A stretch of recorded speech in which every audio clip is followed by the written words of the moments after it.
बचाओ। जो भी मुझे इस शेर से बचाएगा मैं उसे 10 करोड़ दूंगा। लालची लड़के, तुझे पता है ये शेर है, ये तुझे खा जाएगा। सुबह के 5 बजे थे। शहर अभी पूरी तरह जागा नहीं था, लेकिन रेलवे स्टेशन के बाहर वाली सड़क पर चहल पहल शुरू हो चुकी थी। ठेले लग रहे थे, अखबार बंट रहे थे और उसी भीड़ के बीच एक छोटा सा चाय का ठेला था। जंग लगा हुआ राजू चाय वाला।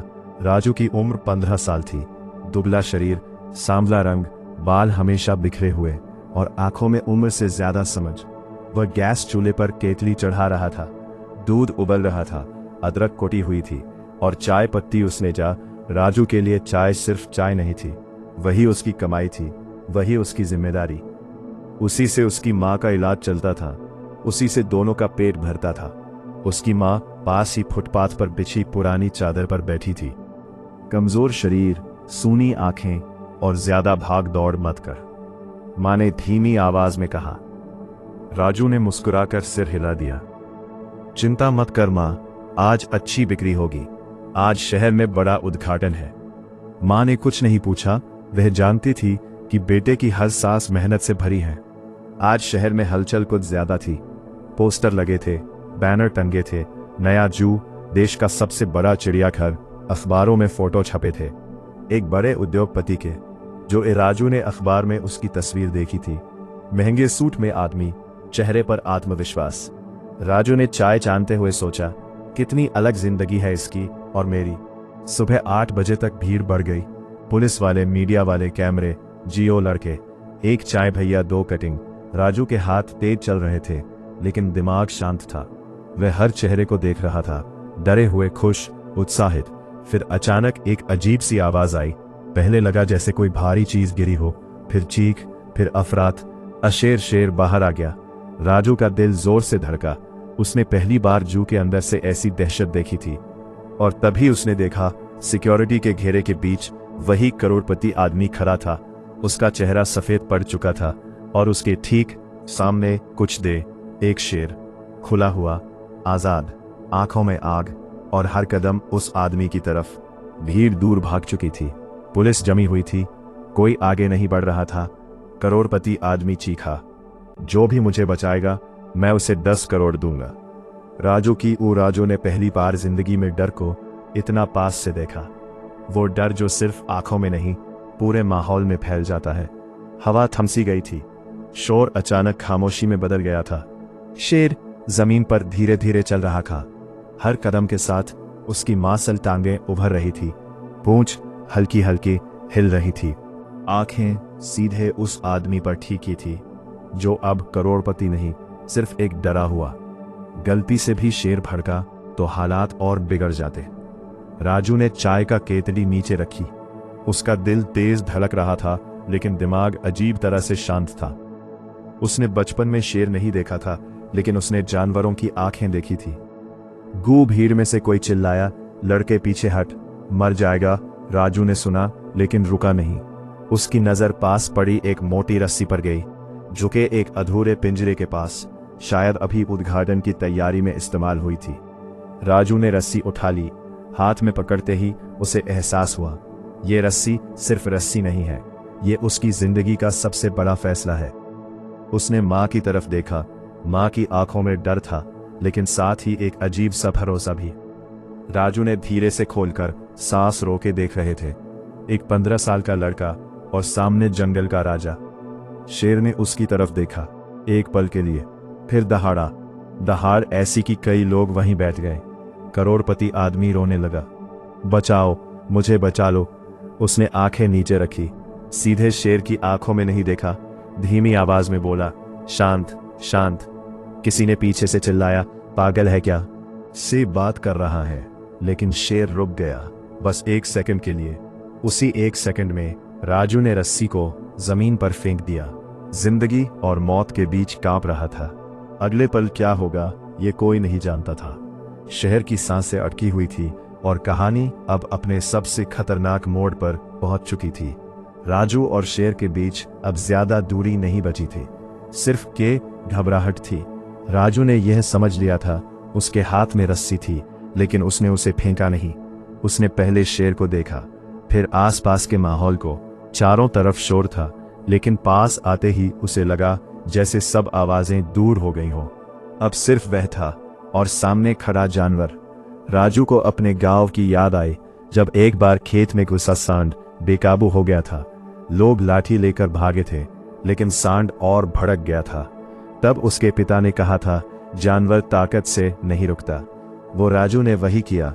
उसने अपने कंधे ढीले छोड़े, सांस गहरी ली और जरा सा झुक गया। ये झुकना डर नहीं था, ये चुनौती भी नहीं थी, ये सम्मान था। शेर फिर दहाड़ा, इस बार पहले से ज्यादा पास। कई लोग आंखें बंद कर चुके थे। कुछ लोग करोड़पति आदमी घुटनों के बल बैठ गया। उसके होंठ हिल रहे थे, लेकिन आवाज नहीं निकल रही थी। राजू ने धीरे से रस्सी को हवा में घुमाया। कोई तेज हरकत नहीं, बस एक गोल घेरा। रस्सी की सरसराहट ने शेर का ध्यान खींचा। उसकी आंखें रस्सी पर गईं। बस यही मौका था। राजू ने रस्सी को जमीन पर फेंका, ऐसे कि वो शेर के सामने एक आधा घेरा बना ले। फिर वो खुद 2 कदम पीछे हटा। शेर रुका।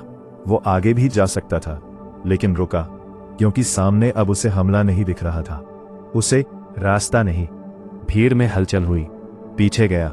राजू ने रस्सी को अब हल्का सा ऊपर उठाया और खुद साइड में हो गया। उसने शेर को रास्ता दिया, हमेशा की तरह नहीं, डर से नहीं, कंट्रोल से।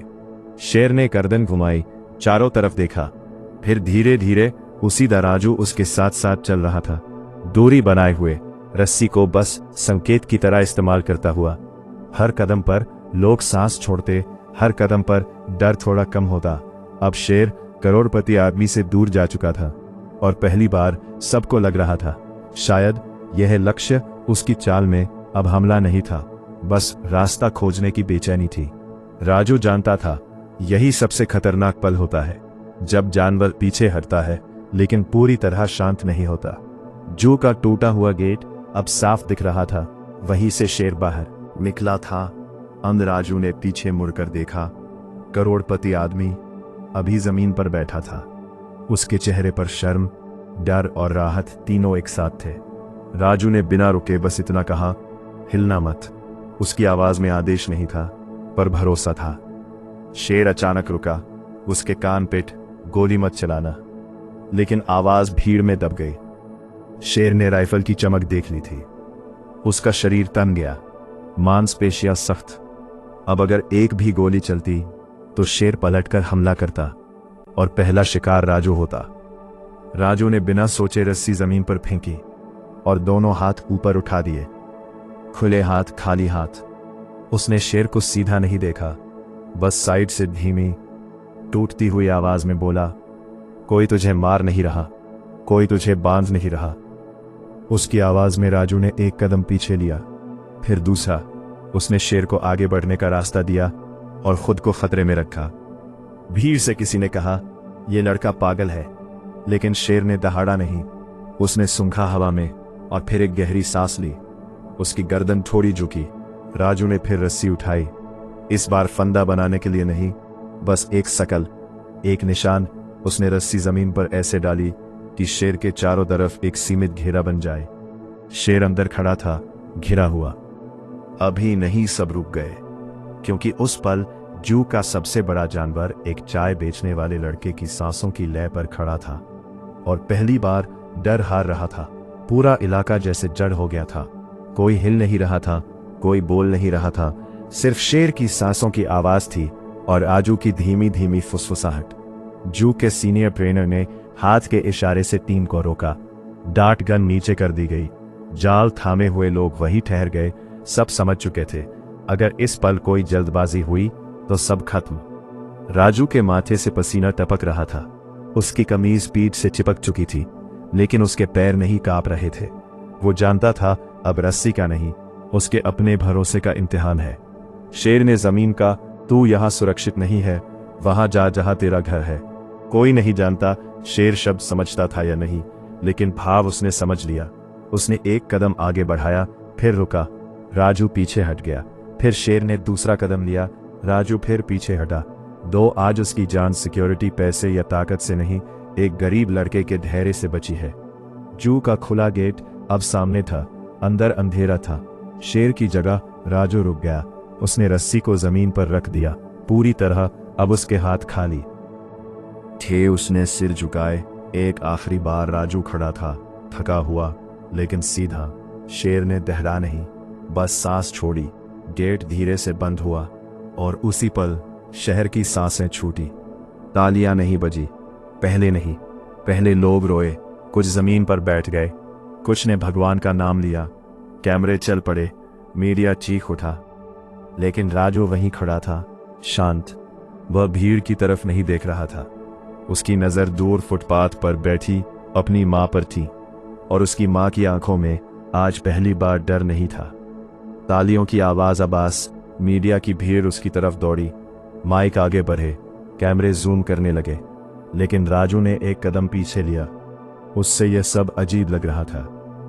करोड़पति आदमी जिसका नाम शहर में ताकत की तरह लिया जाता, राजू ने कुछ नहीं कहा। वो बस अपनी मां को देख रहा था। करोड़पति आदमी ने सबके सामने कहा, मैंने कहा था जो भी मेरी जान बचाएगा उसे 10 करोड़ दूंगा। भीड़ में सन्नाटा छा गया। राजू की मां घबरा गई। वो उठकर आगे आई। नहीं साहब, ये सिर्फ पैसे की बात नहीं है। उसने जेब से फोन निकाला, किसी को कॉल किया, अभी ट्रांसफर शुरू करो। और सुनो, इस बच्चे और इसकी मां का इलाज, घर, पढ़ाई सब मेरी जिम्मेदारी। लोगों को लगा यह कोई फिल्म का सीन है। राजू ने पहली बार सीधे उस आदमी, साहब मैंने शेर को इसलिए नहीं रोका कि पैसे मिले। करोड़पति आदमी चुप हो गया। मैंने इसलिए रोका क्योंकि अगर आप मर जाते तो मेरी मां रोज कहती तू वहां था, फिर भी कुछ नहीं किया। कुछ सेकंड कोई नहीं बोला। फिर करोड़पति आदमी ने धीरे से मुझे इंसान बना दिया। उस दिन 10 करोड़ का ऐलान हुआ, लेकिन उससे ज्यादा की चीज बदली। राजू का ठेला नहीं हटा। अगले दिन भी वह चाय बेचने आया। बस फर्क इतना था, अब लोग झुककर उससे चाय लेते थे और शहर जान चुका था। हिम्मर रेलवे स्टेशन के बाहर वही जगह, वही फुटपाथ, वही चाय का ठेला। बस फर्क इतना था कि आज लोग रुक रुक कर देख रहे थे। कोई पहचानने की कोशिश कर रहा था, कोई फुसफुसा रहा था, यही है वो लड़का। राजू ने केतली चढ़ाई, दूध उबलने ला। राजू, उसने धीरे से कहा, तूने कल डर तो नहीं महसूस किया? राजू मुस्कुरा दिया। डर तो था मां, लेकिन उससे बड़ा कुछ था। क्या? अगर मैं भाग जाता तो सारी उम्र खुद से भागता रहता। मां की आंखें भर आईं। 10 बजे के आसपास काली गाड़ियों का काफिला रुका। वही करोड़पति आदमी उतरा। आज सूट नहीं था, सादा कपड़ा, चेहरे पर भारीपन। लोग रास्ता छोड़ते गए। वो सीधे राजू के ठेले के पास आया। एक चाय, उसने कहा। राजू ने बिना कुछ बोले चाय बना दी, उसी तरह जैसी सबको देता था। आदमी ने चाय का घूंट लिया, आंखें बंद की। काफी अच्छी है। फिर उसने कहा, राजू मैं चाहता हूं तू पढ़े। राजू चुप रहा। मैं चाहता हूं तू इस शहर में सिर्फ कहानी ना बने, मिसाल बने। राजू ने धीरे से कहा, मैं पढ़ूंगा साहिब, लेकिन चाय नहीं छोड़ूंगा। आदमी हंस पड़ा, पहली बार खुलकर। ठीक है, वो बोला, तो तू पढ़ेगा भी और चाय भी बेचेगा। क्यों? उस दिन से राजू की जिंदगी 2 रास्तों पर चली। सुबह स्कूल, शाम चाय। मां का इलाज शुरू हुआ, कमरा मिला, लेकिन ठेला वही रहा। लोग अब सिर्फ चाय नहीं पीते थे, वे रुकते थे, बात करते थे और जाते वक्त कुछ सोचकर जाते थे। राजू जानता था उस दिन उसने शेर को नहीं, अपने डर को काबू किया था, और यही जीत सबसे बड़ी थी। समय बीतने लगा, खबरें पुरानी हो गईं, टीवी चैनलों को नई सनसनी मिल गई, लेकिन शहर के लिए राजू की कहानी खत्म नहीं हुई। जब टीचर ने पूछा, बड़े होक ऐसा इंसान जो डर के वक्त भागे नहीं, क्लास में सन्नाटा छा गया। राजू पढ़ने लगा, धीरे धीरे संघर्ष के साथ। कभी कभी थक जाता तो शाम को ठेले पर चाय बनाता। केतली की भाप में उसे अपनी मां की सांसें सही लगती। जू दोबारा खुला, अब पिंजरे ज्यादा सुरक्षित थे। ट्रेनिंग बदली थी, जानवरों के साथ सख्ती कम, समझ ज्यादा थी। लोग कहते थे उस एक दिन ने सब कुछ बदल दिया। राजू कभी उस शेर के पास नहीं गया, न फोटो न इंटरव्यू। किसी ने पूछा, डर नहीं, भीड़ में खड़ा एक साधारण सा लड़का तालियों के बीच खड़ा हुआ। आदमी ने कहा, यह कहानी शेर की नहीं है, ये कहानी उस लड़के की है जिसने दिखा दिया हिम्मत उम्र नहीं देखती और इंसानियत कभी हालात की मोहताज नहीं होती। राजू ने मंच से कुछ बढ़, अगर उस दिन मैं चाय बेचता रहता तो शायद सब ठीक रहता, लेकिन कुछ मौके आपको बुलाते हैं और अगर आप नहीं गए तो जिंदगी आपको माफ नहीं करती। उस दिन के बाद राजू सिर्फ चाय वाला नहीं रहा, वो एक याद बन गया, एक सीख कि कभी कभी सबसे बड़ा हीरो भीड़ के बीच सबसे छोटा सा इंसान होता है। अगर आपको यह कहानी पसंद आई हो तो लाइक करें, सब्सक्राइब करना ना भूलें। अपने दोस्तों